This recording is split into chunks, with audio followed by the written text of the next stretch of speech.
All right, the Instagram story is up, and if you're joining this live for the first time, I started doing this after the French Open. Oh my God, I said French Open. I'm not supposed to say French Open. It's Roland Garros. I haven't made this mistake in a long time. I started doing these lives after Roland Garros, and I have this board here with some topics. I'm going to discuss each and one of these topics here. And in between them, I'm going to answer some questions. So go ahead and ask stuff in the chat. I'm going to read and I'm going to pick some questions to answer. So the first thing that we have on the board, guys, very important question. Is this boring? All right. Put in the chat whether you think this is boring. Is this boring? Yes or no? Now, I'm, of course, not referring to my live stream because it's not boring. This is very exciting. I'm rather referring to the Sinner Alcaraz rivalry because some people are saying this is boring. Can you believe it? So I want you to write in the chat, do you think the Sinner versus Alcaraz rivalry is boring? Yes or no? Put it in the chat right now. Let me see what you guys think. Is Sinner Alcaraz boring? Yes or no? I'm going to get a quick drink in a second. Simone, where are you going? Simone, come back. Simone, come back over here, buddy. Come on. Hang out with us in the live.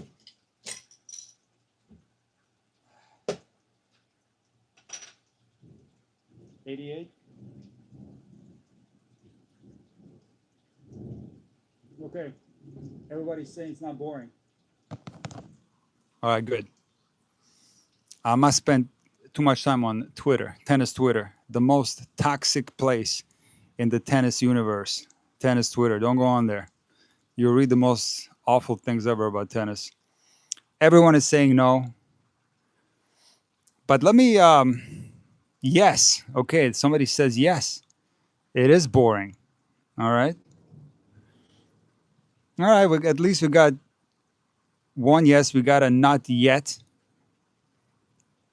Guys, put in the chat, is Sinner and Alcaraz boring? Let me see if I get a few more yeses in here. All right, some people are saying 3 is better than 2. Okay, so that's one argument why some people say that Sinner versus Alcaraz is boring because it's just 2 guys. And maybe people are accustomed to the big 3. But another thing that I've heard is that Sinner himself is too boring. Okay, so let me just give you my opinion on this rivalry. And I think the fact that Sinner has a different personality from Carlos is great. It's like McEnroe versus Borg. You got fire versus ice. I think it's fantastic. And both of these guys are great sportsmen. And it's one of the best rivalries in tennis already. I wouldn't rank it. Let's wait and see how it turns out. But it's spectacular to watch. And often when these guys play each other, for me, there is no winner because I want both of these guys to win, as cliche as this sounds. So the fact that Jannik Sinner has this kind of cool demeanor, to me, it's great because there are going to be naturally different personalities in the game of tennis. And I think it would be very annoying if everybody was kind of a crowd hype man out there.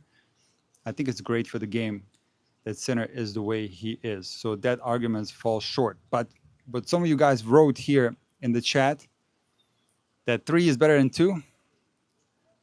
I'm going to disagree, okay? Because I read some stats today about different rivalries. And if I remember correctly, Nadal played Federer, or let's rephrase this. Either Nadal or Federer won 11 consecutive Grand Slams.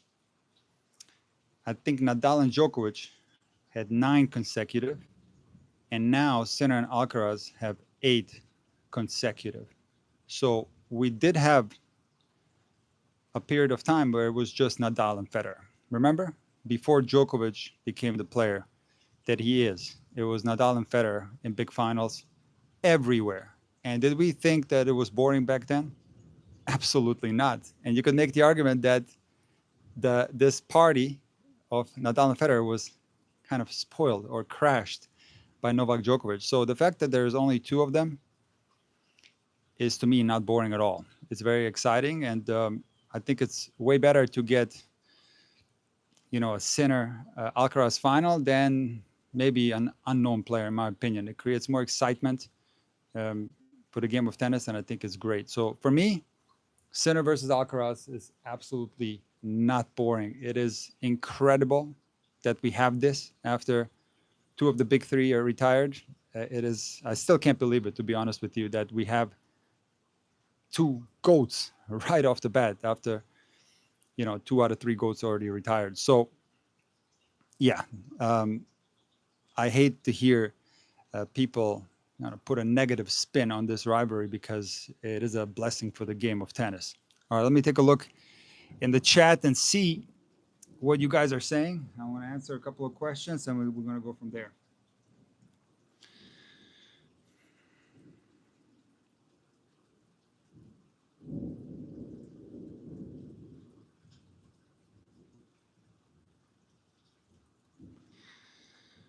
Hey, does the Sinner Alcaraz matchup hinge on whose serve and forehand is better on the day? Wimbledon, it was Jannik. US Open was Carlos.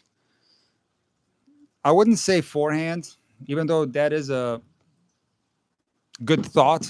It's a logical thought, because the old Alcaraz, I call him the new Alcaraz now, the old Alcaraz on his worst day would make a lot of forehand mistakes, and the backhand was more steady.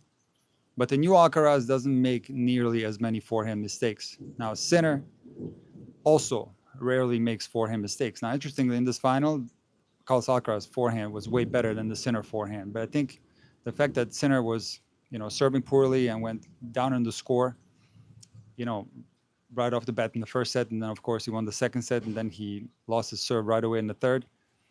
Carlos Alcaraz had the confidence, and Sinner was just off, and he didn't have confidence in his game. So he was spraying quite a few forehands, and especially on important points. There was one break point in the third set that Sinner missed. It was like a high forehand. He went inside in. That's a shot that Sinner doesn't miss, but he missed it in this final. So yes, the forehand was important in this final, and Alcaraz for sure was hitting it better.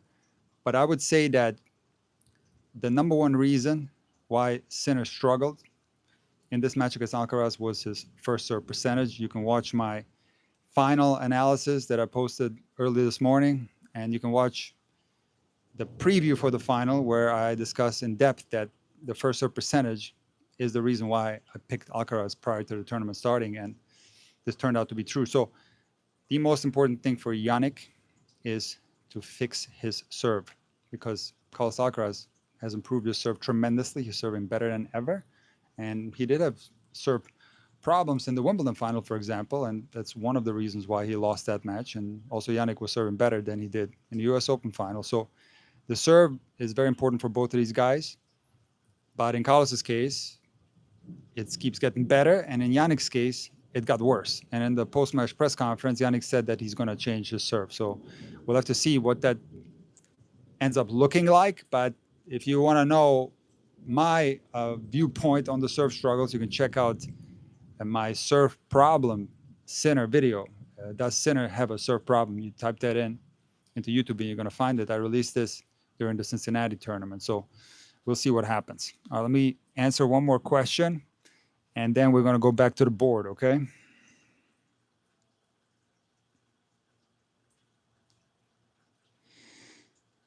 Morning from Australia. That's awesome. I didn't realize it's morning there.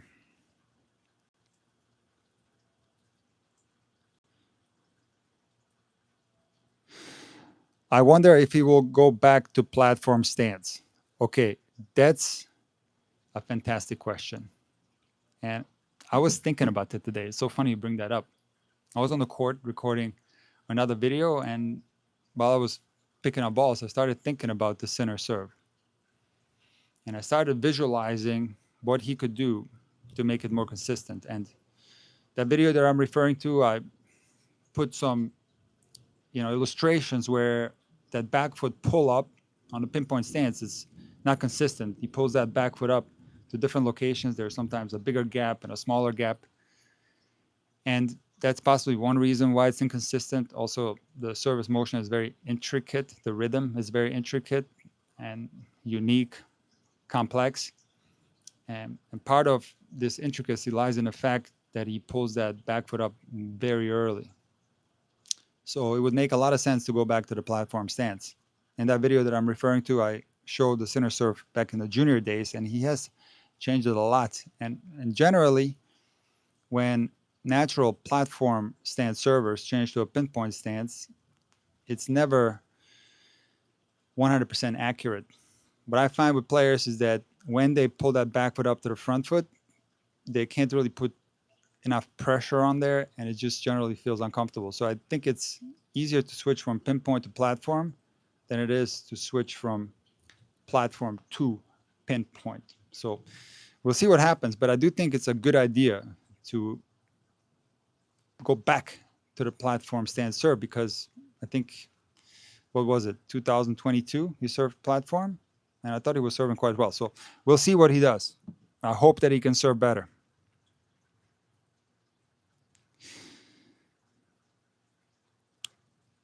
Can the Sunday Alcaraz beat Sinner in the finals of the Paris Indo Masters? So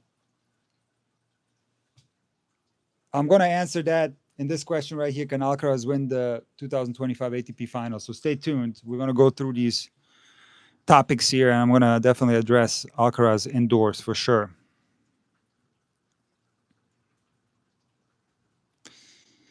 Looking at the stats, at least in the first three sets, their first serve percentages were pretty similar. The big difference in who won each set was the first serve points won percentage. I looked at the stats, and I saw Jannik had below 40 first serve percentage in the first set and in the fourth set. Carlos Alcaraz served 61%. Jannik Sinner served 48% for the match, so not similar at all. Carlos served like Sampras yesterday, and Sinner did not serve well at all. So, no, the data shows that. Take another look at the stats. This is a great question. Nick, the question is, can Fonseca be the third GOAT, or will Lord Tomic make a comeback? The Lord has been playing well. He reached the final of a challenger, and his goal is to make it back into the top 100 and then retire from tennis. And you got to give Tomic a lot of respect, because he's fighting hard on the Challenger Tour, and it's a brutal tour. To make it through there, the way the point distribution is set up, it's so hard to make it into the top 100. And these players that are in the Challengers are so good.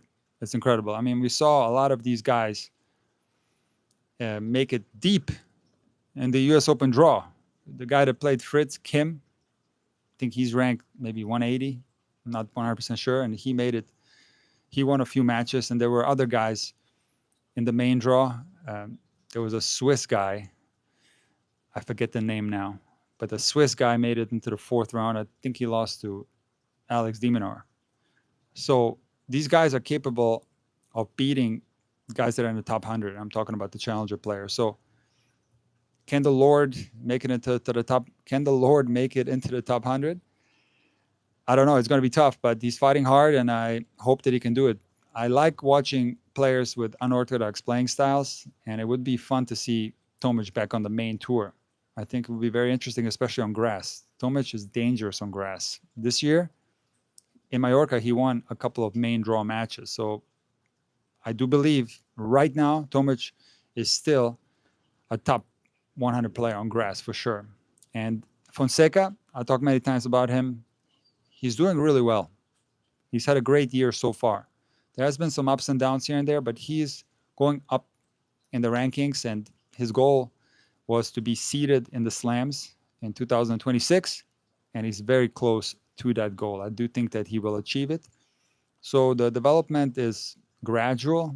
It's very unlikely that any player will shoot up to the top of the rankings, and that's from this next gen type players that are younger, around 20 years old or younger. These guys will need time to develop, because the top 10 is strong. You got guys like Shelton, Fritz going deep in slams. consistently now. It's going to be tough to come through those guys. And let's not even talk about for a youngster to come through Djokovic, Sinner, and Alcaraz. We saw what happened to Tien in the first round against Djokovic. So it's very tough. Fonseca surely has the most potential out of any of the next gen guys, but it's going to take him some time to get up to the top. All right, let's talk about the next subject on the board, and that's sleepless nights. So let me just share some of the things that have been going on during these 2 weeks. And I did the coverage for the US Open last year, and I did a video per day. And what I did last year was I would watch the matches all the way to the second match of the night session, and it would usually be around 12 o'clock or even later. And then I would go to bed, wake up early the next morning, record the video, edit it, and then put it out maybe like 10 o'clock, 11 o'clock. And it's tough to get a lot of views when you put out a video from the previous day when the current day has already started. So this year I had the idea of recording at night. And this was a great idea, and it started well in the first week. I would watch the matches, I would record at night, and then edit, I don't know, until like 3 or 4 in the morning. And this was working quite well for about 3 or 4 days. And then came the Medvedev match, which was a big, big nightmare. Hold on, guys, 1 second. There's something going on with the lighting here. Let me turn it on real quick. 1 second.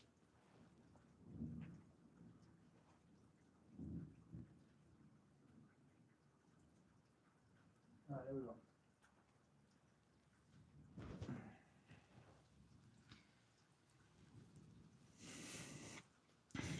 So the Medvedev match was a tough one to report on because I had already recorded a video for that day, and then the Medvedev thing happened and I wasn't aware of it, and I had to watch it on replay on ESPN Plus, which we'll talk about in the next topic. And that night I was up, I don't know, until like 5 or 6 in the morning. Then the following night, or the night after, I can't remember exactly, but very shortly after the Medvedev incident, we had the Townsend Ostapenko thing. And again, I didn't catch this in my regular coverage of the tournament. I had to do a separate video. So again, I was up, I don't know, until like 4 or 5 in the morning. Then I thought, you know what? I'm going to catch up on some sleep. But then the Tsitsipas thing happened. So it was like 3 consecutive days of drama. And again, I didn't catch it. I already released my video. Actually, no, I didn't release my video, and I did catch that one. But I had to watch it later. So I actually started recording way late. It was like already 2 a.m. And I'm going to be honest with you guys. One of the only times ever that I deleted a video from YouTube, and it was my coverage of the Tsitsipas match. I generally don't delete videos, but this one I deleted. And I'm going to tell you why, because there are certain topics that I promised myself to never touch upon again. And these are the topics of sportsmanship and underhand serves. I'm so done talking about this because I've did so many videos on both subjects, and there are a lot of disagreements in the comment sections, especially when it comes to underhand serves. Everybody's in love with underhand serves. So I'm done talking about this. And also I did a lot of videos recently, especially during Wimbledon, on sportsmanship. And even earlier this year, there was a lot of drama on the tours. So I talked about sportsmanship a lot. And what I said in this video, people misunderstood and they were roasting me in the comments. Now, this video was up for maybe 30 minutes and it collected maybe 20, 30 comments. And I got rid of it because I just didn't want to deal with this topic. And I was like, I had enough footage, so to speak. I had about 45 minutes of recording that I re-edited this video and put it out. And I left the part out about Tsitsipas ripping the ball in Altmaier's chest because Altmaier had done an underhand serve prior. The slide went out again, but we're going to leave it. So my point in this video was not that it's great that Tsitsipas hit Altmaier in the chest. Absolutely not. This is unsportsmanlike. It's generally okay to aim at a player as a tactic, so to speak, but when you have an easy ball and you have the entire court open, it's of course very unsportsmanlike to go at the player.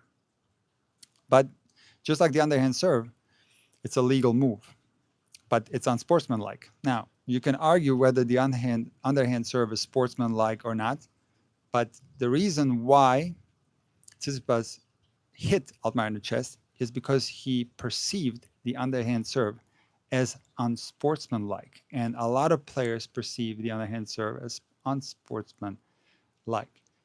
So this is what I said, and people misinterpreted this as me saying that it's so fantastic what Tsitsipas did. So I got rid of the video and I left out the talk about underhand serves and sportsmanship. And these topics I am not going to discuss anymore because I've talked about them ad nauseum. And then I continue with this insane schedule. And that particular night with this Tsitsipas thing, because I had to re-edit, this night I didn't sleep at all. I was up till like 8 or 9 a.m. And I tried to go to bed, but once it was already morning, I couldn't. So I went and worked out, and that day I didn't sleep at all. And now my sleep rhythm was so messed up from this one night that for the rest of the tournament, I would watch the matches, and then when it was time to record and edit, I started passing out. And I got extremely tired, and it was an absolute nightmare. Even last night, I wanted to release the final video right after the match between Alcaraz and Sinner, and I recorded it right after, and I started editing it, but I started passing out because my sleep schedule is so messed up that I ended up fighting with this video until 4 a.m. before I finally fell asleep, and then I just finished it a little bit later that morning, and I put it up. So it was a very difficult, and I do have to make a plan that makes more sense for next year's US Open, because that was absolutely brutal on the body, this type of coverage. But it is tough though if you release the video too late, because these videos are not evergreen. In other words, they're not going to collect a lot of views for a long time. They're going to collect views for a day or two, and then they're pretty much going to be dead. So we'll see. But the next 3 Grand Slams are going to be a lot easier. Australian Open, it's going to be in the morning, and then, you know, both Roland Garros and Wimbledon is going to be in the afternoon. So we'll figure something else out for next year's US Open. We'll see. All right, guys. Now, let's go on to actually the chat, and we're going to answer a couple more questions from here, and then we go on to the next topic on the board.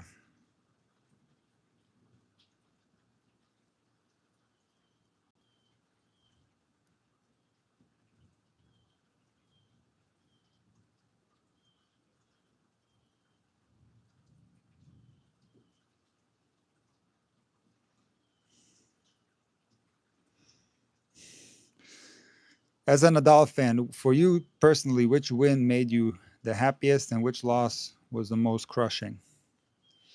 Fantastic question. And I have a couple of good friends that are also huge Nadal fans, and we talk about this all the time. And by far the worst loss ever was that Australian Open final against Djokovic when Nadal had 4-2. And I believe it was break point or game point. And he had an easy pass, I believe, or an easy half-court shot. I don't remember 100%, but I know that he was up 4-2 in the 5th. And this was that match where both guys couldn't stand up afterwards. It was an absolute battle. So that one hurt the most because I felt that Nadal should have won that one. The one against Federer in 2017 hurt a lot too because he was up a break in the 5th, and I felt that Nadal should have won that match. Federer had been struggling all the way up to that point, and that revitalized Federer's career, that Australian Open win. So that one hurt a lot. So that's 2 Australian Open titles right there, which means Nadal could have had 24. I'm just kidding. I'm sure Djokovic could have had some of the matches that he lost in the finals. That's a really bad way to look at it. But I was very happy when Nadal beat Federer in 2008 at Wimbledon. I'll never forget that. But the most happy was when he beat Djokovic in the semifinals of Roland Garros.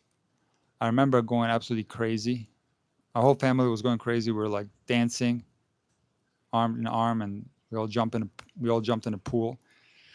That was maybe the happiest I've ever been for Nadal.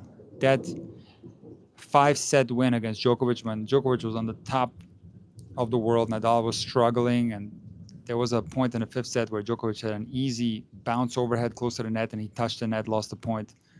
It was a miracle that Nadal came through that match, and that was probably the most happy that I've ever been watching Nadal. So let's go on to the next subject on the board, and that's ESPN question mark. And I want you guys to tell me in the chat, was the ESPN coverage good or bad? Put in the chat good or bad. And let me just see what you guys think. And then I'm going to tell you what I think.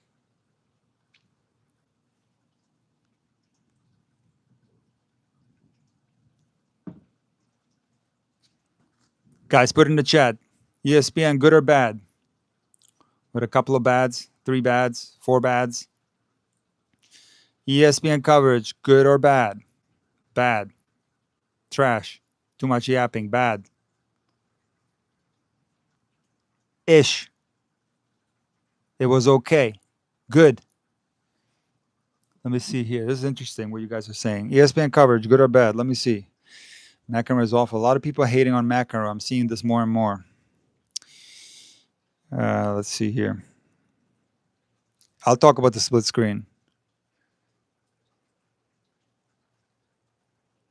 Terrible. You watched all the matches on the ESPN app. I'm going to talk about that. Bad. Good coverage. Johnny Mac is good. I would say most people are saying it's bad. Let's do one more round. Was the ESPN coverage good or bad? Let me know. Mac is terrible.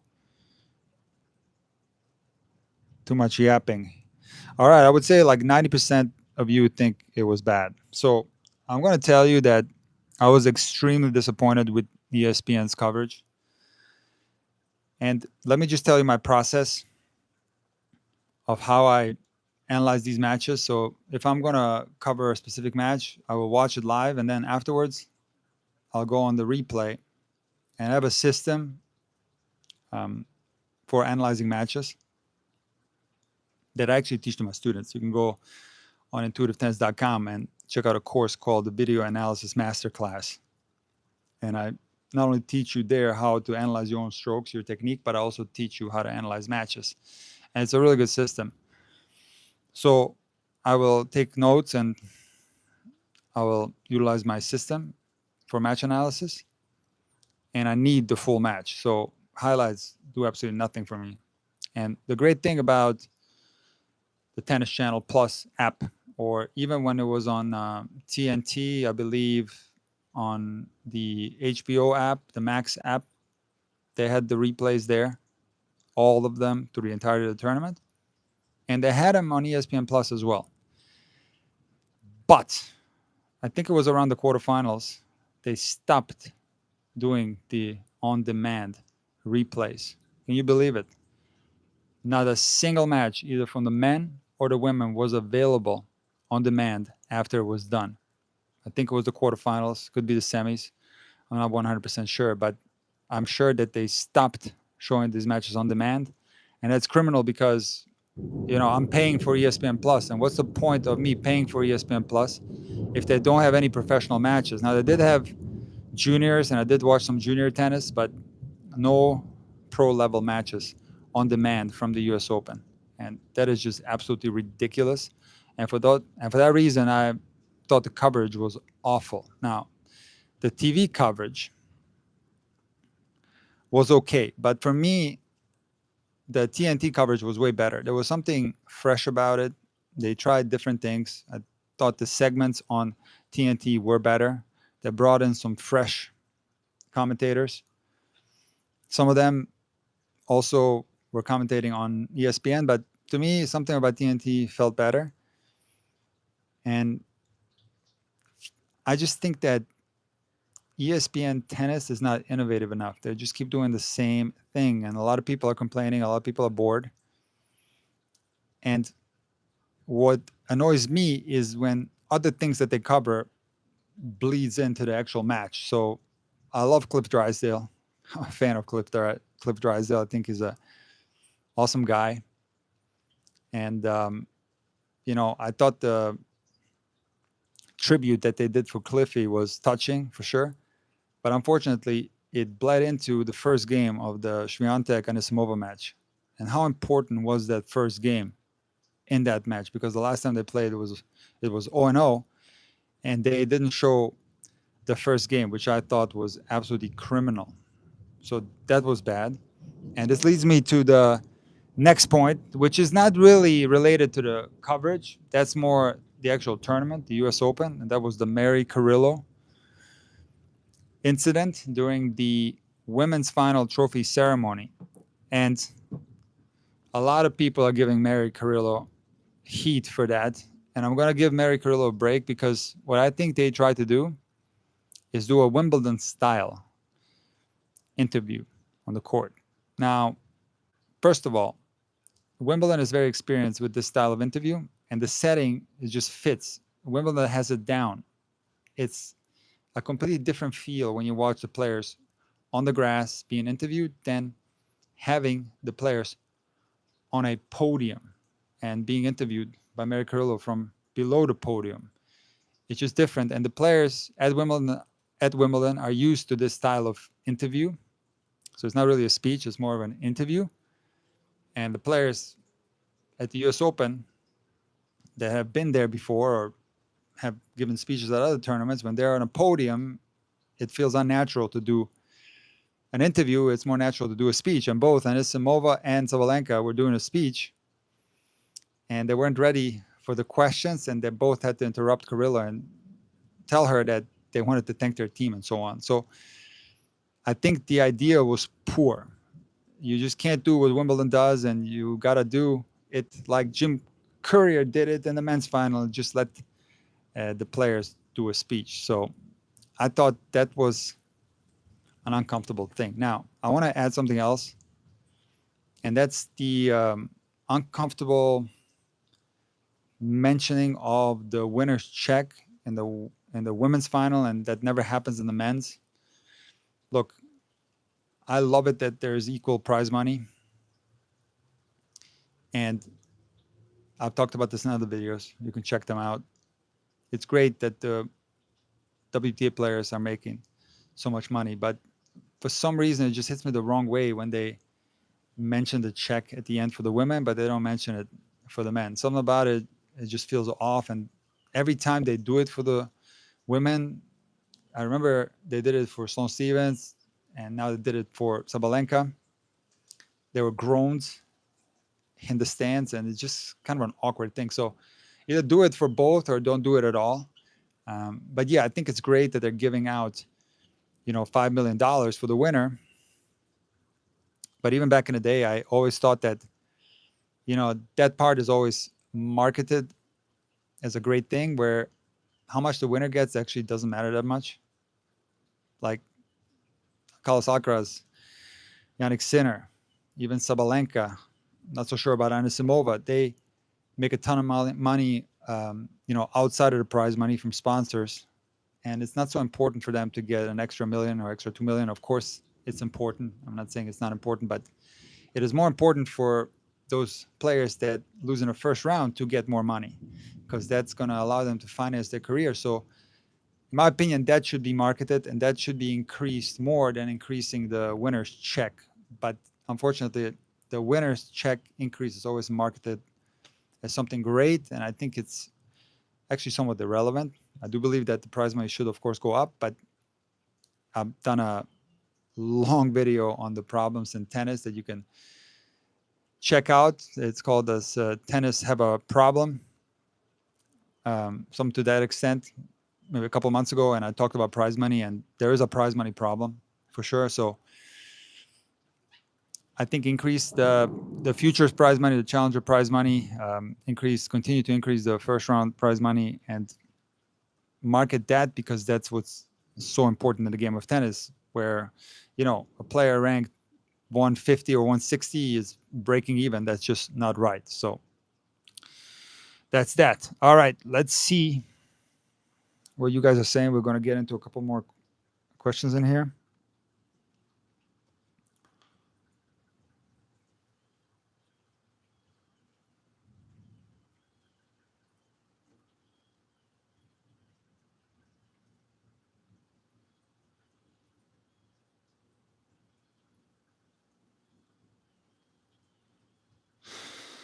How about Mary Carrillo's comment to Anisimova that she did better in this finals? I like Mary Carrillo. I think that's just her personality. She's a little bit quirky, and that's just one of those quirky questions. But of course, that's not a cool question to ask Anisimova. I think a lot of people were very unfair to Amanda, for sure, after the Wimbledon final, but even after this final, a lot of negative comments. And she's a phenomenal player and deserves nothing but respect for what she was able to do, even in Wimbledon, making that final after taking a break from tennis, and then of course backing that up with making the US Open final. And she lost to the best two players in the world, who she's beaten, interestingly. She beat Sabalenka in Wimbledon, she beat Swiatek in the US Open. So Anisimova deserves nothing but respect, and everybody who's writing bad comments about her needs to get a life, okay?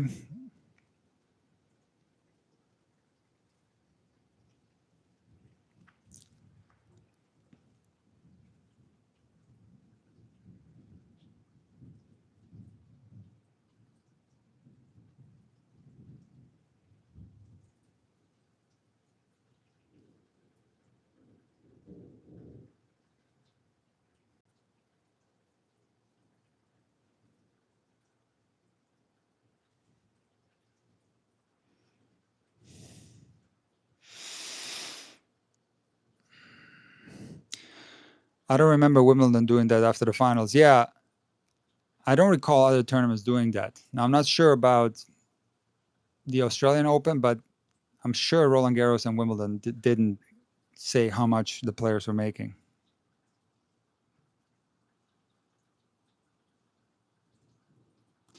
That's a good question. How do you think Musetti will do for the rest of the season? Will his game support by his improved serve hold up on fast and indoor hard?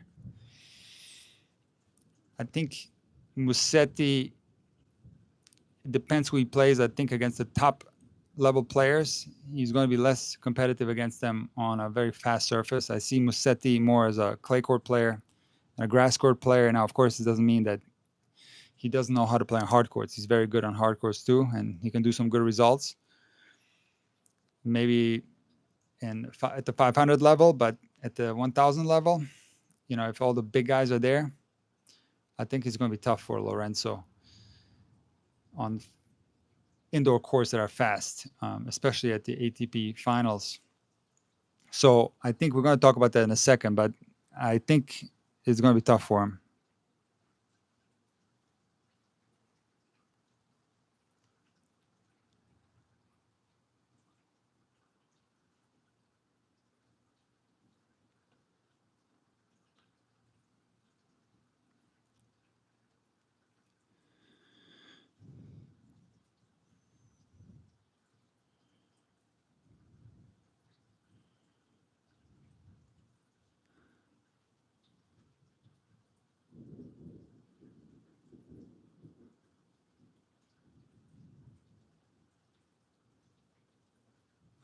Oh, this is good. Maybe you can tell us your favorite tournament and why. So my favorite Grand Slam, for sure, is Roland Garros. Something about that tournament, I don't know how to explain it. That's my favorite tournament. I would say second favorite is Wimbledon, then US Open, and the least favorite Australian Open, but it's not fair to call it least favorite. I just think the time difference is tough, and you have to stay up in the middle of the night to watch those matches. But yeah, I would put them in this order: Roland Garros, Wimbledon, US Open, Australian Open. And as far as other tournaments, I would say Monte Carlo is my favorite tournament. Again, hard to say why. Maybe it's the surroundings. I don't know. And I also like a lot the tournaments in the Alps. I like Gstaad. I like Kitzbühel. Maybe it has to do with where the tournament is held. I'm not sure. But yeah, those are my favorite tournaments. All right. Now, let's go on to the related question from before. Can Alcaraz win the 2025 ATP Finals? So, I do believe that Jannik will have an advantage at the ATP Finals, which happens to be the fastest court on the ATP Tour based on some data that I read. Now, the ATP doesn't publicly share court speed, but there are some websites out there who will measure the court speed by studying serve data. And so it's not 100% accurate. And of course, ATP Finals is only a 8-player field, so not 100% accurate, but based on some of the data that I've seen, the ATP Finals have the fastest court on the ATP Tour. I actually believe that Halle and Stuttgart are the top 2 fastest on the ATP Tour.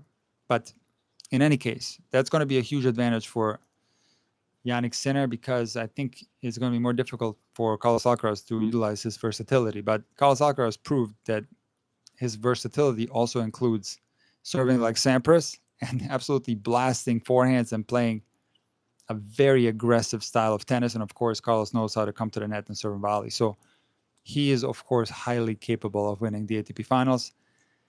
And I do think that he will. Now, we're going to see how Carlos Alcaraz does at the Paris Masters. I do think that's going to be an important tournament for both guys, because this is probably Alcaraz's worst tournament so far. He's never played well there. And I'm going to be interested in Sinner's performance at that tournament. Zverev won it last year against Humbert in the final. So that's going to be an important tournament indoors leading up to the ATP Finals. And prior to that, we have outdoor tournaments. So this year, Alcaraz is playing Tokyo, I think, which is outdoors. Sinner is playing Beijing, which is also outdoors. And then the Shanghai Masters is also outdoors. Last year, both Sinner and Alcaraz played Beijing. So they probably don't want to meet in the final again like they did last year. So I do think indoor season will be interesting. And it's definitely a part of the season that I pay close attention to. I felt like, for whatever reason, it's lost somewhat in popularity. Maybe it's for the fact that I used to live in Germany, and the ATP Finals used to be held in Germany, followed by the Grand Slam Cup, which is a tournament that doesn't exist anymore. And those tournaments that were held in Frankfurt and Hanover were unbelievably entertaining. It was prime Sampras against prime Becker, and one final. Stich was doing really well there. And those tournaments were so popular. There was so much buzz around it. But maybe it was just for the fact that it was in Germany. And then they started moving this tournament around a lot. I think it used to be held at the Madison Square Garden in New York back in the day. And I don't really recall that because it was so long ago, but I think it was very popular back in those days. And then once it started moving from Germany, it went to different places. It was in Portugal one year. And I do think while it was held in London, it was quite good, especially in the Nadal, Djokovic, Federer era. It was quite popular. And of course, now being in Italy, in Turin with Sinner, being from Italy, it's very popular there in Italy. So that tournament still has a very important status. But overall, the indoor season, I don't know, something about it, it's not as exciting as it used to be for some reason. There was more importance on that part of the season back in the day. So, like I said, it's going to be super interesting for me to see how Alcaraz is going to play for the rest of this year. As I said in my video yesterday, his schedule is absolutely brutal. I'm glad that he pulled out of Davis Cup, but he's going to play Laver Cup. He's going to play the 6 Kings Slam. He's going to play Tokyo, Shanghai, Paris Masters. Absolutely brutal. And let's see how he does. Maybe he can go on a roll, but I do think he wants to prove himself and do well in Paris and at the ATP Finals. Let's take a look at the chat and see what's going on. Maybe there's some interesting questions in here.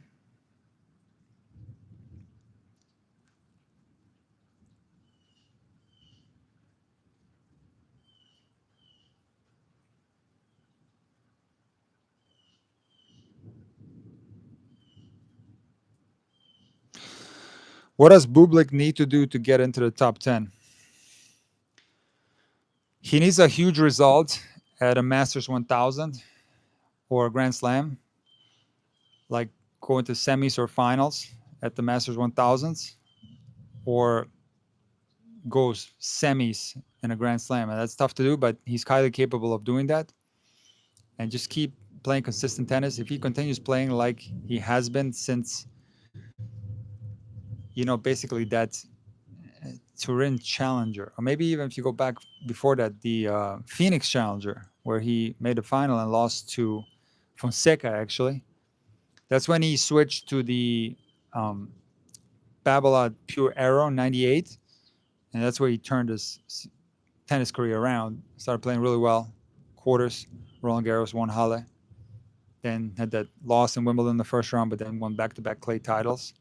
And I thought he played quite well at the U.S. Open, apart from that brutal loss to Sinner. So if he continues like this, his ranking is going to continue to climb, and then one big result at a big tournament, then he's going to make the top 10. All right, let's tackle the next subject on the board, and we're going to see what you guys think. What's next for Sinner? Put in the chat, what do you guys think will happen to Sinner? Will he continue to dominate, or will he go into a slump? So put a yes or no. Will Sinner slump? Yes or no? Let me see what you guys think. Will Sinner experience a slump?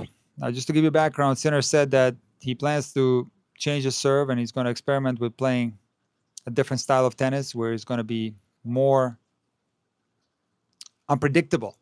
So take that into context. And Sinner said that this might cause him to lose more matches than he normally does. So will Sinner slump after losing this final? Yes or no? What do you guys think? No, no, no. Everybody thinks no. Is there a yes? Yes. Somebody's saying yes. Sinner will slump. All right. Most of you guys don't think so. And I don't think so at all. I think the thing with Sinner is that he played incredible in tournaments where he didn't have that much success, which is Roland Garros and Wimbledon. Of course, he made the semifinals, but he didn't have the ultimate success of going into a final. And so he almost conquered both of these tournaments this year. So the middle section of the season was incredible for Sinner.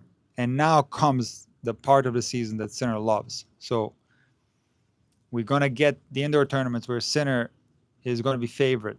He is the best fast court player in the world. Now, of course, he can't lose to Alcaraz on a fast court, but he is the best fast court player in the world. Alcaraz still has to prove himself on a fast indoor court. So that's coming up. So if he's able to win the ATP finals again, he's going to take a lot of confidence into Australia, which happens to also be quite fast. So he can go back on a roll rather quickly. Now, I'm not sure to what extent he's going to experiment with his game, and that could have an effect. And I hope that he doesn't experiment with it too much, because I think that it's largely the first serve percentage that's a problem. And there are many ways to improve a first serve percentage. Tinker a little bit with the technique, make it a little bit more simple. I talked before about maybe trying to platform stance serve again, but also work on different targets, work on hitting maybe more slice, maybe don't go full out all the time, maybe play with a little bit more margin. So definitely there are definitely ways to improve first serve percentage, and I hope that he doesn't tinker too much with the rest of his game, because he's playing unbelievable this year. Incredible. And he's highly capable of beating Carlos Alcaraz. He's proven that, because the serve, while it was better for sure in the Roland Garros final and the Wimbledon final, it wasn't that much better, right? So it wasn't like he served incredibly well in the Wimbledon final or in the Roland Garros final. He didn't. He still had trouble with his first serve percentage, and overall he's ranked 52 on the ATP Tour in first serve percentage. I talked about this in today's video, and I talked about this in my Does Sinner Have a Serve Problem video. So I think it's small changes, and I just hope that Jannik Sinner doesn't do any big changes, because if it's not broken, why fix it? So, yeah, I do believe that what's next for Sinner will mean that he's going to go back on a roll indoors, and he's going to be the favorite of the Australian Open. But we have to see how it goes. We can't make any predictions right now. All right, let me see in the chat, guys. See what's going on.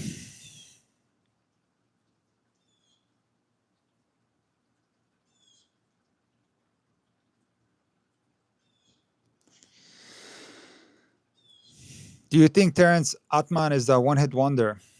I don't think so. I think he's a very dangerous player. He's in the top 100 now, I believe, right? So once he starts getting into these big tournaments and starts winning matches, he's going to establish himself as a solid top 100 player, and he can do some damage. How far he can go, it's impossible to tell, but he surely has a lot of potential. He's fun to watch with that quick serve motion and that super heavy topspin forehand, the super flat backhand, unorthodox style, a lot of unorthodox styles from France. So I hope that he's going to play well, because he's fun to watch. Will Joker try to beat Fed record of 104 titles? I don't think that's something that Djokovic is thinking about, to be honest with you. He's got 100 titles after winning Geneva this year. And, you know, the weird thing about Djokovic is that all year he's been saying his main focus are the Grand Slams. But then in the post-match press conference, after losing to Alcaraz, he said, you know, he's going to focus more on best of three, because he believes that he has a better chance of beating Sinner and Alcaraz. So does that mean he's going to play a lot of Masters 1000? Will he play 500s? What does that mean? Will he play a full season? If he plays a full season like that, I do believe that he might win some titles. It's so hard to say. This record is going to be tough to crack because of Djokovic's age. It's going to be tough to do well at end stages of these other tournaments that are best of three, which still happen to be big tournaments. So I saw physical struggles against Menchik in Miami from Djokovic in the final. So I think it's going to be tough, and I don't think he has any chance to break the Connors record of 109 titles. And I'm not sure if Federer has 104 or 103. I believe it's 103, but I'm not 100% sure. So, yeah, this record will be tough to crack. Excuse me, guys. All right. We got one more thing on the board here. It is more of a plug. So, the Alcaraz forehand. How phenomenal is that shot? Put in the chat, do you think Carlos Alcaraz has the best looking forehand in the history of tennis? Put in the chat. Does Carlos Alcaraz have the best looking forehand in the history of tennis? Yes or no? Yes. Yes. Yes. No, not for me. No. All right. We'll split a little bit. No. Does Alcaraz have the best looking forehand in the history of tennis? No. Yes. Let's split about 50-50 here in the chat. No. I prefer Novak's. No. Federer. Okay. A lot of no's coming in now. There was some yeses in the beginning. No. So I wouldn't say it's the most beautiful forehand ever. And, you know, and I wouldn't say that even for Federer. I'm going to leave that for a different video to tell you who I think has the best looking forehand, not the best, but the best looking. I do believe that Federer has the best forehand in the history of tennis, based on my analysis of the stroke and also on what players say about his forehand. So for me, Federer has the best forehand of all time. But I think Alcaraz does have a very good looking forehand. It looks really, really good. And I made a video on the Alcaraz forehand for the first time. Can you believe that I have not analyzed the Alcaraz forehand yet? So I've done it. This video is going to come out Wednesday, and I highly recommend that you check it out. And also, I want to let you know that if you want to support Intuitive Tennis, you can sign up for Intuitive Tennis Premium. There's a link in the description. And if you become a member at Intuitive Tennis Premium, I'm going to be your coach and you're going to have more access to me. So there's a private WhatsApp group in there. There are big discounts on my private coaching. I'm talking half off, right? So whether you're buying a course from me, whether you're buying a video analysis, phone consultation, FaceTime lesson, or even a lesson in person, you get half off if you're a premium member, which is a great deal. On top of that, you have premium only content. There are many courses, for example, on Intuitive Tennis Premium. There's the style versus fundamentals course. There's a tactics course. There's a problems at the rec level course. There's a roll of the wrist course. There's a Croatian serve. I got a new course coming to Intuitive Tennis Premium called the roll of the elbow, which is going to be super interesting. So a lot of premium content on there. There's also a monthly Q&A where I make a long form video answering some super interesting questions. So you can support Intuitive Tennis by subscribing to Intuitive Tennis Premium, and you get a lot of benefits for that. All right, let me take a look at the chat and see if you guys have any more questions. We made it all the way through the topics here.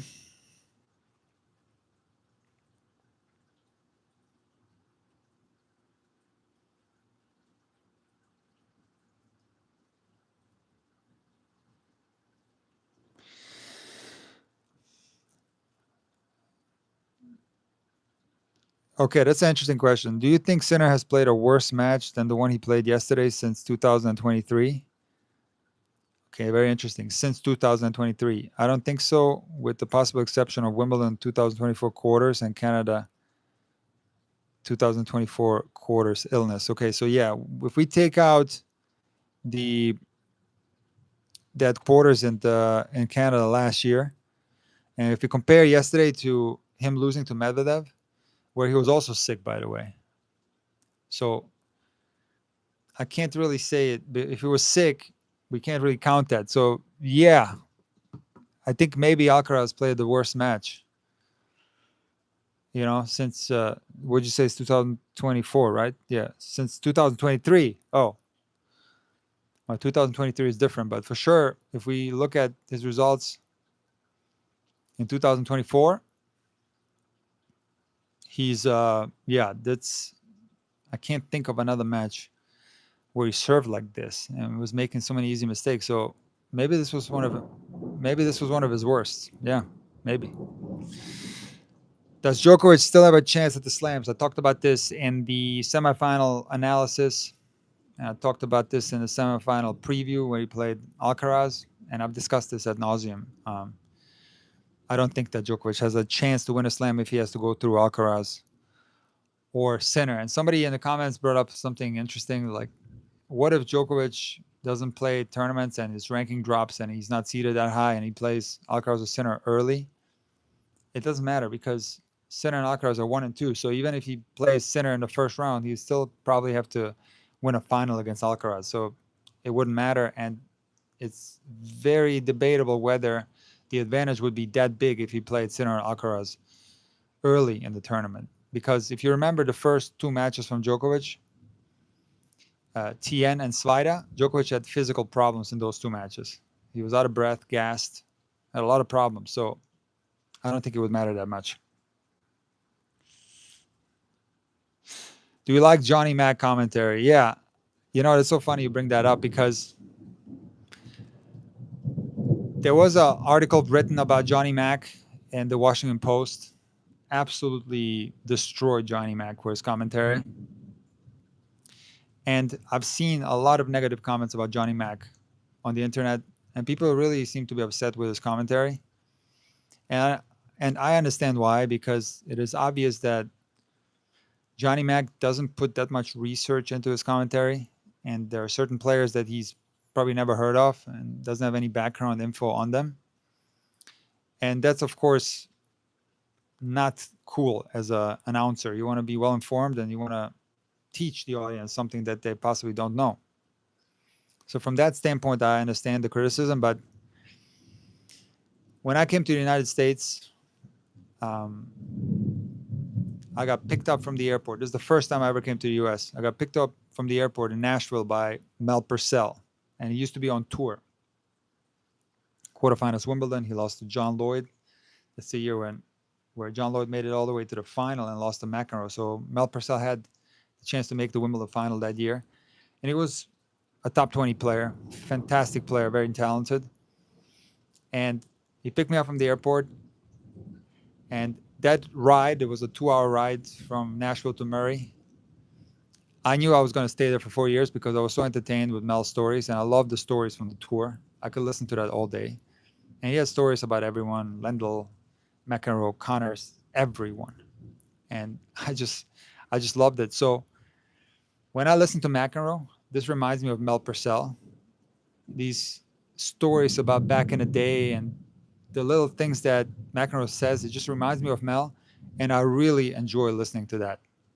And I know that the commentary is quite simple, but I like it that way. I don't like it when the announcers get too technical or too tactical. I'm not going to tell you the reasons why I don't like that, but I just don't like that. And I prefer it more simplified with Johnny Mac, and I do enjoy the combo of P-Mac and J-Mac together with Chris Fowler, who is a professional broadcaster, right? So that combo is the best combo in tennis, and there's a reason why they put those three guys on in the biggest matches, because I do believe that these guys are the best. And there's something about the dynamic between Patrick McEnroe and John McEnroe where I feel like Patrick is still the little brother, and he is really informed about a lot of the players and has way more background info. But I feel like that Patrick lets John lead, and that dynamic just fits for me. I don't know. Something about it is just right, and I really enjoy Johnny Mac. He is by far my favorite commentator, but I know a lot of you guys disagree with that.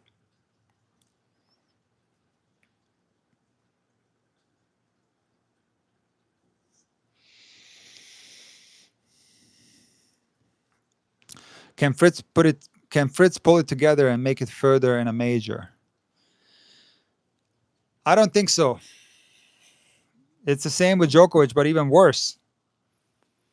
Because it doesn't matter where you are in the draw, you'll have to go semis or even earlier, of course, but you'll have to go through one of these guys in one half of the draw and then face the other guy in the final. So no chance.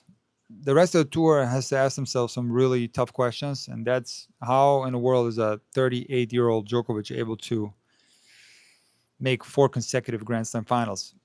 I regard Djokovic as the GOAT. He still plays tennis at an exceptional level, but he has shown signs of physical decline in 2025. No doubt about that. And he's still winning and still beating everyone except Sinner and Alcaraz. So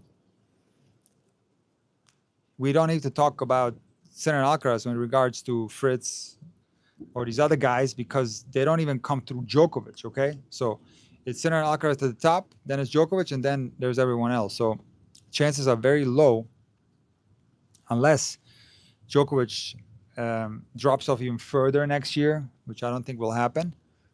And if for some reason Sinner and Alcaraz drop off, which I don't see happening either. So I don't think so.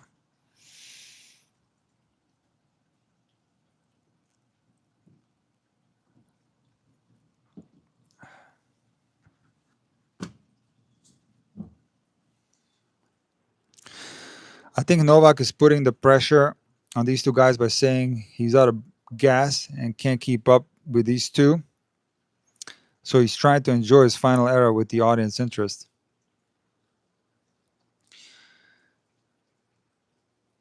Listen, I don't think he's just saying he's out of gas. We can see that he's out of gas.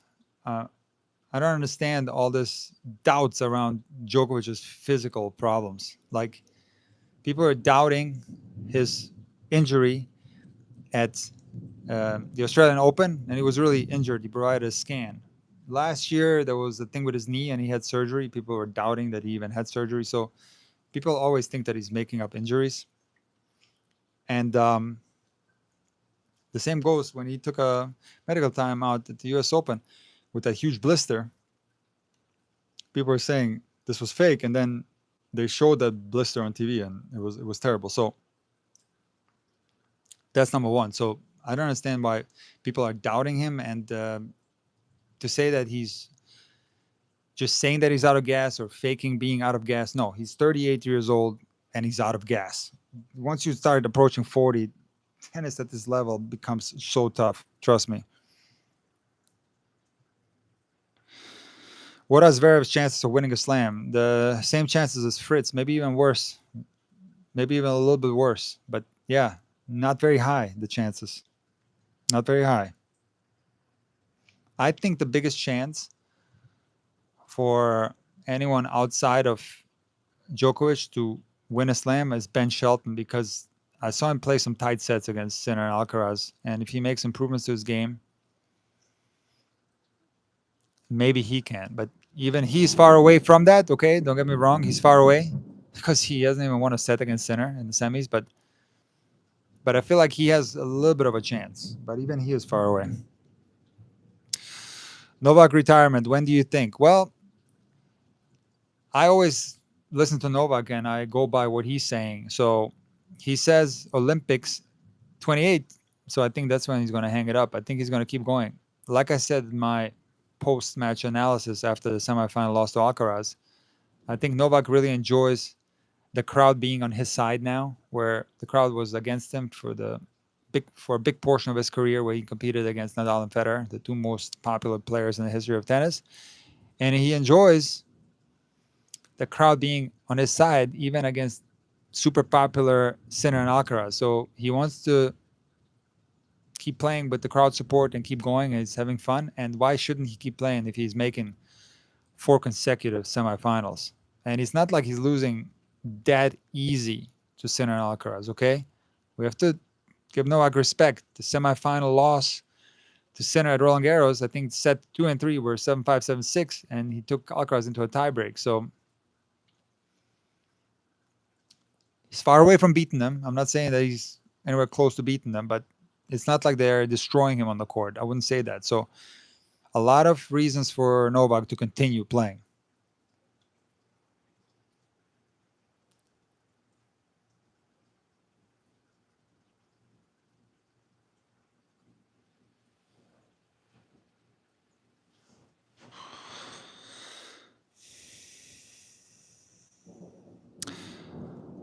Okay, that's a great question. Do you see Carlos or Jannik winning 20 plus slams or any third player now? I do believe that Jannik and Carlos will rack up a ton of slams just because the competition is nowhere near winning slams. So if you compare the Big Three era to the Sinner Alcaraz era, the Big Three had Murray, okay? They had Del Potro, they had Wawrinka, and tons of other guys like Thiem and Tsonga and other guys. Sinner Alcaraz, like who do they have other than Djokovic that's really challenging them? So I think they're going to rack up an unbelievable amount of Grand Slams. Will they get 20? I think they're going to get close. I think they're going to get between 15 and 20 or even more. Hard to say because we have to see whether they're going to get injured and how they're going to continue to develop. We don't know what's going to happen, but my guess is between 15 and 20 or possibly more.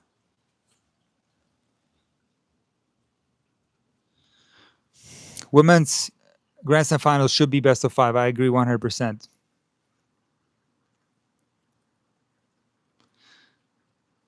Jack Draper out for the rest of the year, guys. I don't know if you heard that. Draper out for the rest of the year. That's brutal because he had a breakthrough season this year. Winning Indian Wells, finals of Madrid. He's going to be out for the rest of the year.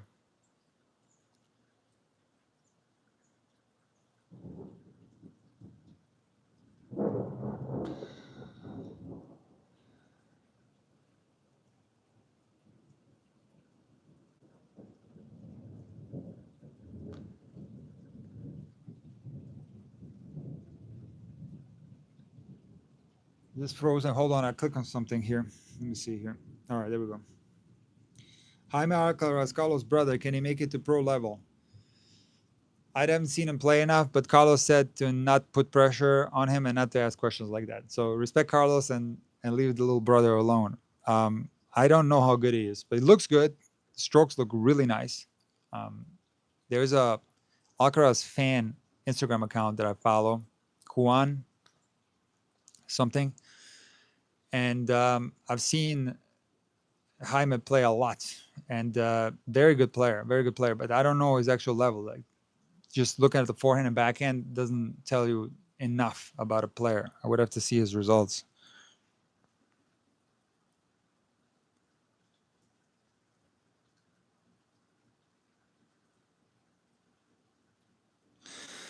Have you heard about Sabalenka and Kyrgios playing a match? Yes, of course. I've heard about it. That's going to be an interesting one. I hope that Kyrgios is going to be in good shape to play that match, because if he shows up out of shape, not having played a lot of matches prior to that match, and if he feels the pressure from not having played at all and not knowing his level, it could get kind of tricky for him. But a normal Kyrgios, not even at his top level, at his normal level, it's going to be 6-1 maybe. Could be 6-0, 6-1. If Sabalenka plays very well, or the top of her level, she can get 2 games. That would be my guess. But yeah, it's kind of tricky, these matches, because from the mental aspect, if they're playing like somebody who's at the top of the ATP, the women are going to get 6-0 or 6-1. But let's say Sabalenka plays someone that's ranked 1,000. The 1,000 guy will still beat Sabalenka, okay? Very comfortably. But let's say the 1,000 guy in the world plays on a big stadium, on TV possibly with a huge crowd, and he's not accustomed to that setting and starts feeling the nerves. That's where Sabalenka has a huge advantage, because she's been there, done that. So she could take somebody like that out because of the mental aspect of the thing. So that's a question mark for Kyrgios, but I do think it's going to be interesting, and I am going to watch that for sure.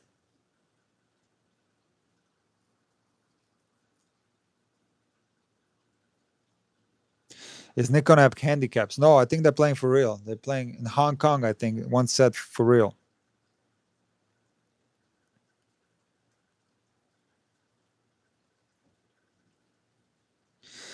Will Fonseca reach top 10? I already talked about Fonseca. His goal is to be seeded in Slam. So once he does that, once he gets into that mid 30 rankings, or low 30s, actually, not mid 30, but low 30 rankings, now he can maybe attack the top 20. That'll be the next goal. Once he's in the top 20, he goes into the top 10, the step by step, you know. But of course he can. He's incredibly talented.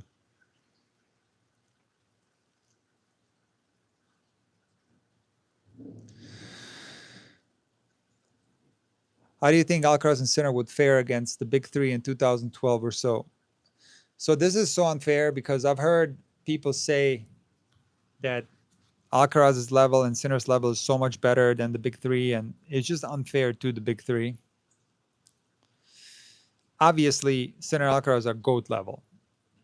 If you don't know what I mean by GOAT level, I made a video on tennis levels. Just type in tennis levels explained, and you're going to see a video where I explain different tennis levels, and the absolute highest level that's possible, that's the GOAT level. And it's not just one player.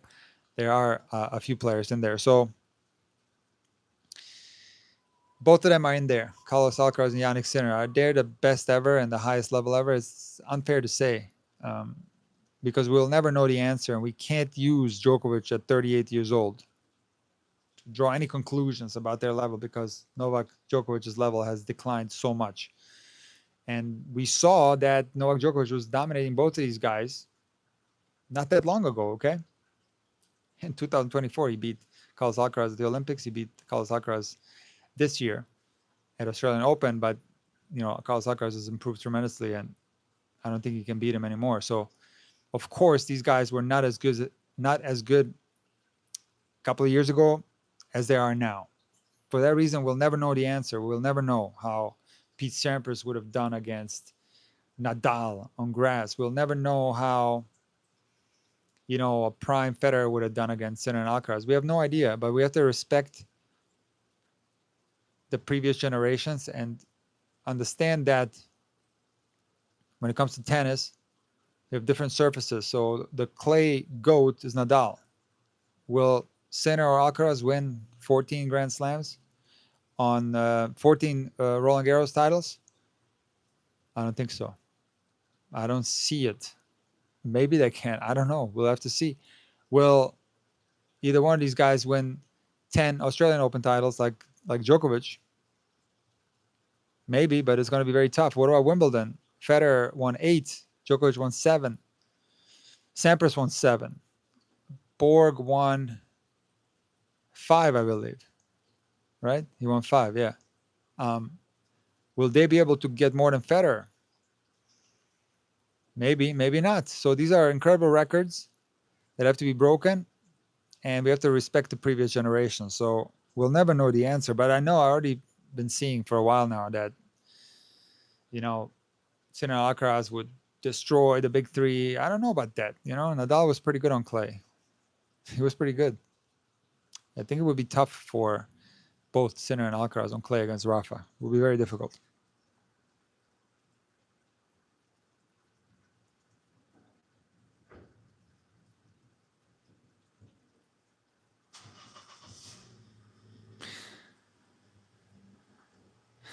Prime Goran versus current Carlos Sinner. That's what I would love to see. It would be very difficult for Goran.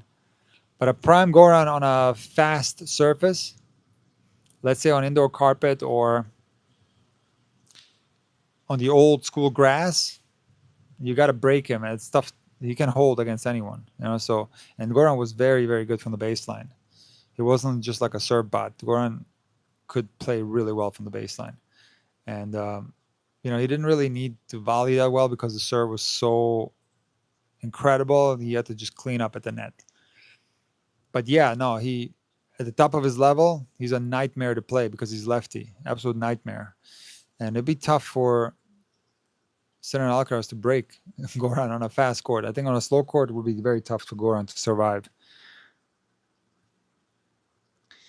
Why did serve and volley seem to go away for a while and now it's maybe coming back? So that's so interesting. You bring that up. And I'm going to talk about this in future videos.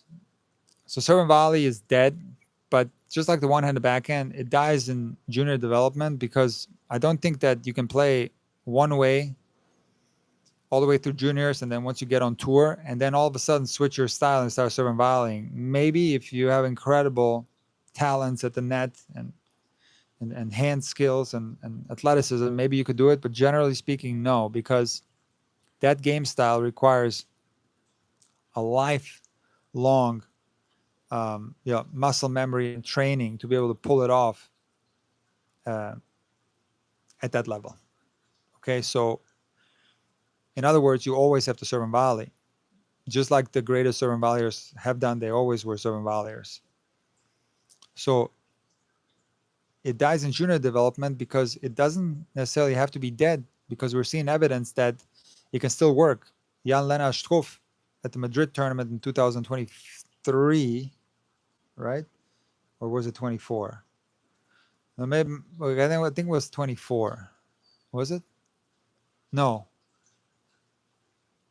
it was 23, I think. Yeah, because last 24 was Rublev. Okay, yes. Because this year was Rude. 24 was Rublev. 23 was Alcaraz against Struff in the final. 23. And Struff made it to the final serve and volleying on clay, first and second serve.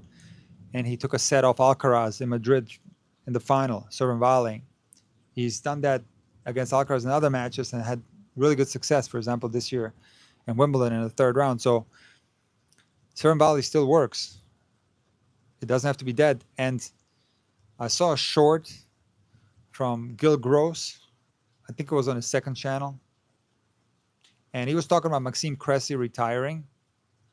And Gil said that most people think that Cressy retired because he couldn't make it, because the serve and volley is too tough. But Gil had looked into the numbers, and he said that Cressy was actually quite successful serve and volleying on tour and had good stats serve and volleying. So there is evidence, not a huge sample size because no one serves and volleys, but I do believe it can still work. For example, Altmaier against Tsitsipas, US Open second round, Altmaier was serving volleying in big portions of that match very successfully. So, yeah, it's complex, but it can still work.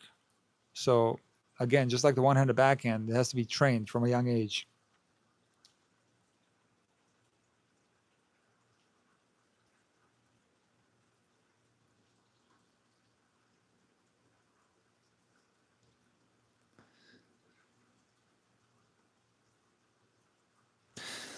That's a very interesting question. Would Federer's serve and forehand be better today with modern technology to the point where he would have the edge over Alcaraz and Sinner? Absolutely not, because the technology that Roger Federer used in 2017 when he went on that run is the same technology that players are using today. It was that RF97, I believe, the 97 square inch racket that he used then. I could be wrong.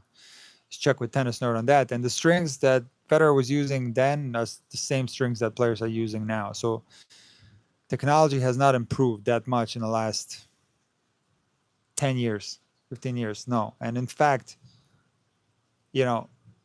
players won't switch rackets that frequently, okay? They'll stick with the same racket. And it's just a paint job. And they're not switching. They're keeping the racket because changing rackets, it's very, very tricky. Very tricky. It can be quite a nightmare. So technology did not improve that much. So for that reason, it wouldn't have made a difference for Federer, comparing it to his 2017 equipment that he was using.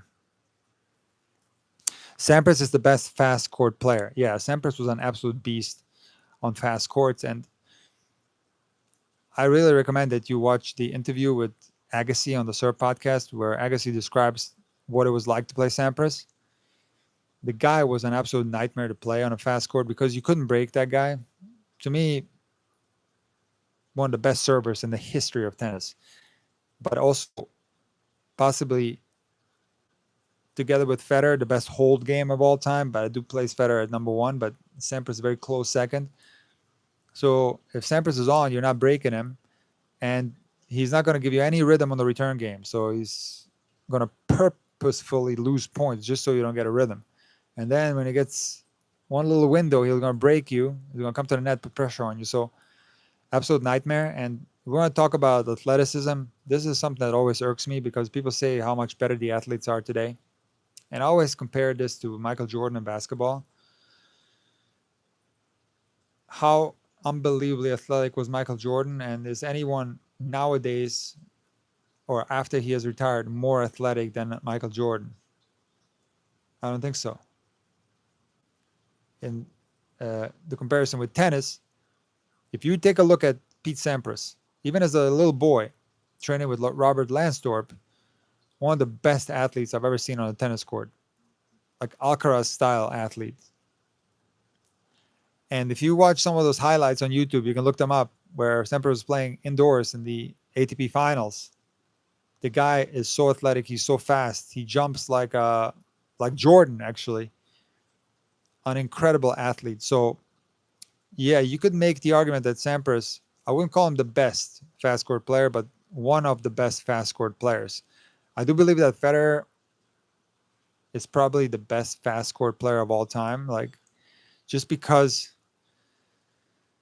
he has an advantage on the backhand side, I do think that Federer's backhand is way better than the Sampras backhand. But Sampras has an advantage on the serve, maybe, but it's a different type of serve. Federer, a bit more of a spot server, but to me, Federer has the best hold game in history. So Djokovic very close on fast courts to Federer, but I do think that Federer is the best fast court player in history for sure.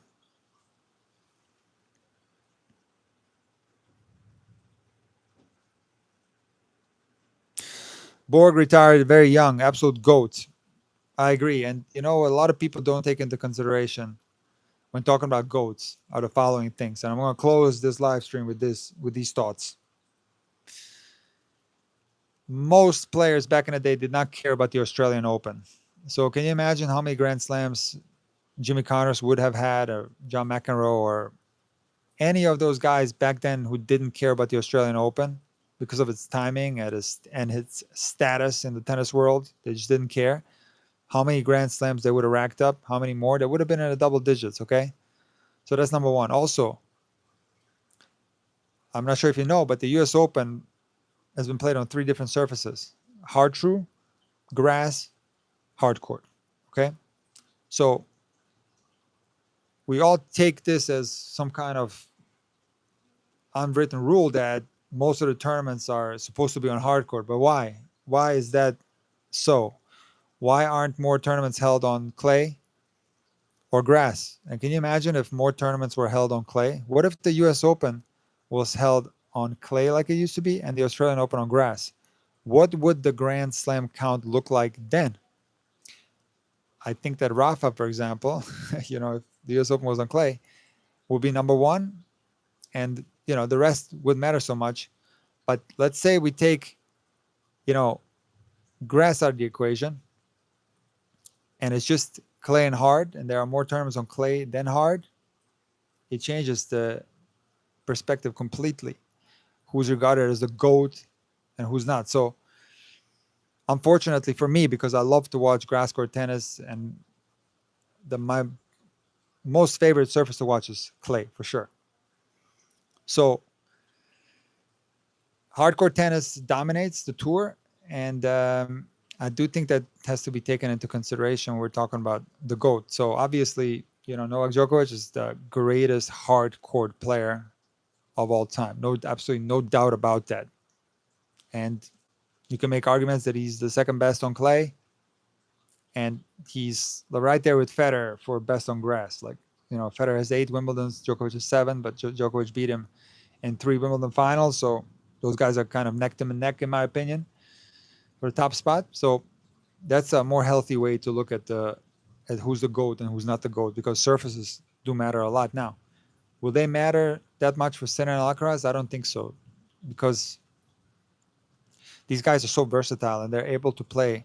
They're capable of playing so well on all these surfaces, and they're able to beat each other also on every surface. Where when you look at the rivalries between Federer and Nadal, for example, where Federer had a huge disadvantage on clay, that's non-existent with Sinner and Alcaraz. So these guys are going to rack up a ton of slam titles for the fact that they know how to play on all surfaces, and that the competition, let's be honest, it's not there. There's no competition, no challenges right now, absolutely none. So maybe we're going to see some, but I really don't see it happening right now. So they're going to rack up a ton of slam titles. But again, even if they end up being number 1 and 2, we have to put everything into context. I think context is very important, and always respect the older generations.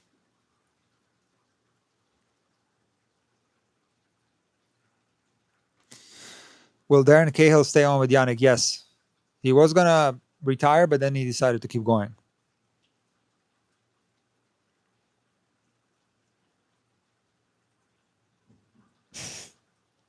What is this? That's so funny. That is so funny. Prime Srdjan Djokovic against my cat. That's hilarious. That is hilarious. What about women's tennis? WTA is at the highest level it's ever been. But I don't think people were too excited about Anisimova Sabalenka. I think, for some reason I didn't feel like there was a lot of hype around that match. But it was a very entertaining match to watch. A couple of power players, hard hitters. But yeah, there's so many players right now on the WTA Tour that are like complete players, big repertoire of strokes, of course, different playing styles, and great athletes. And not just the top 100, but also between 100 and 200. So WTA is amazing right now and very, very entertaining. And I want to tell you one more thing. I talked about this with a friend of mine. WTA doubles versus ATP doubles, it's way more entertaining to watch women's doubles. And here's the reason why. Because of name recognition. So singles players will show up in big tournaments in doubles on the WTA Tour. Coco Gauff, Siniakova, Townsend, Ostapenko, Mertens, and I'm sure there's more. These are singles players who also play doubles. Or I wouldn't call them singles players. They play both. They focus both on both competitions. And we just don't see that on the ATP Tour. So there's no name recognition for the average tennis fan. Finals of Grand Slam tournaments, nobody cares anymore. There's no buzz around it. It's players that nobody's ever heard of unless you're a hardcore tennis fan. And it's tough because singles players on the ATP Tour are not going to participate in doubles. They're just not. And it's possibly due to the best of five. They don't want to burn themselves out in doubles, but then you can make the argument that how were players back in the day able to do it? You know, they had a similar schedule as now, and they were playing best of five in other tournaments, Master Series tournaments, you know, Davis Cup. Doubles also used to be best of five, and they play both. McEnroe, Kapelnikov, other players, they play both. So ATP Doubles is in a lot of trouble. A lot of trouble. They need more singles players to show up. They need the superstars. And WTA Doubles is packing stands, I'm telling you. Fernandez and Williams at the US Open, there was a ton of buzz around that. Even Siniakova and Townsend, tons of buzz around that. Even when Venus played doubles in Washington, I forget who she played with. She played against Bouchard, but who did she play with? I think Baptiste. I don't know. I don't know exactly. I forget now. But they showed a Nori match, main draw men's, Washington, on the center court. I forget who was playing. Very empty stands, and then the camera panned around. Somebody was recording, and Venus was playing doubles on the court right behind, and it was absolutely packed, like packed to the brim. So yeah, WTA Doubles still draws a crowd. ATP Doubles, I don't see any buzz around it, and they need to figure something out because yeah, it's not looking good.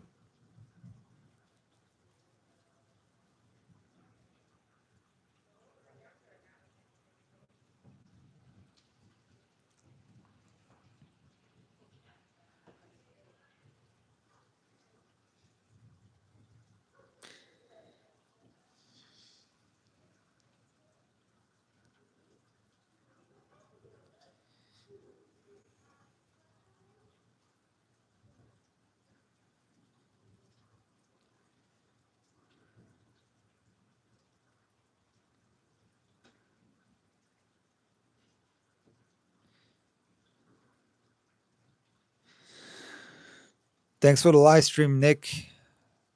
My pleasure, Ashley. I'm gonna do more of these. Like, I'm not gonna wait until the Australian Open. I'll try to do some more with a similar board right here. I think that's interesting. Or I'm gonna actually bring on some of the people that are on Intuitive Tennis, frequently featured, and we'll do a live stream together. We planned one with Emma and Carla, but we couldn't put it together. We'll do it not in September. We'll do it possibly in October, and I'm going to invite some guests. I always wanted to do a live stream with Shamir and do a Q&A with him here. So we're going to do more of these. These are fun.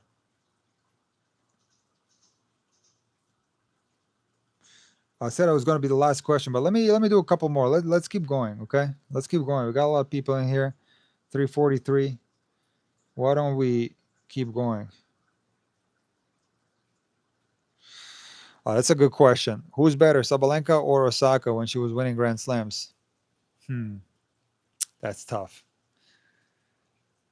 I would say Osaka. Prime Osaka, I would say she was better.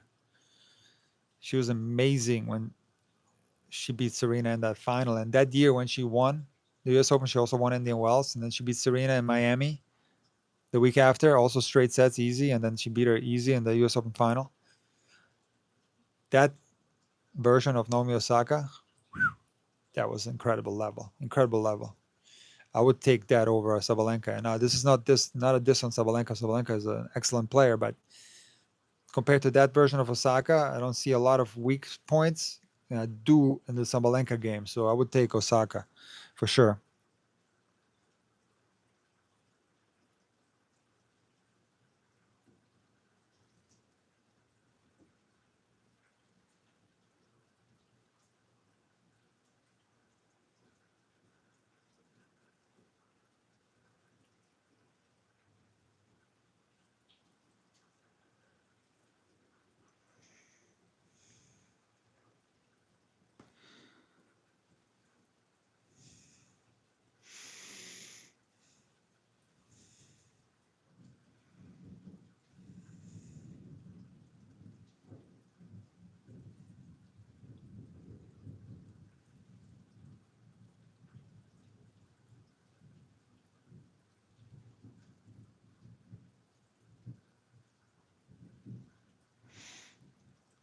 All right, guys, we covered a lot. Okay, let me cover this just because I've talked about this so many times. How come Rune is not included in the discussion for breaking Sinkaraz duopoly? What is lacking in his game? Also, Felix. Yeah, I discussed Felix after his semifinal win against Sinner. You can check the video out, but I've talked so many times about Rune's potential, and I do believe that initially when he was coming up, I thought that he could be part of the top of the game, maybe the next big three, let's call them. But I think he's fallen far behind. And it's not necessarily his game, but it's more his mental game. He's far behind. It's very inconsistent.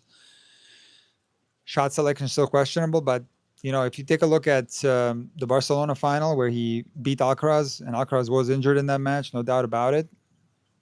But he did play extremely well in that tournament that he won. So I think his favorite surface is clay.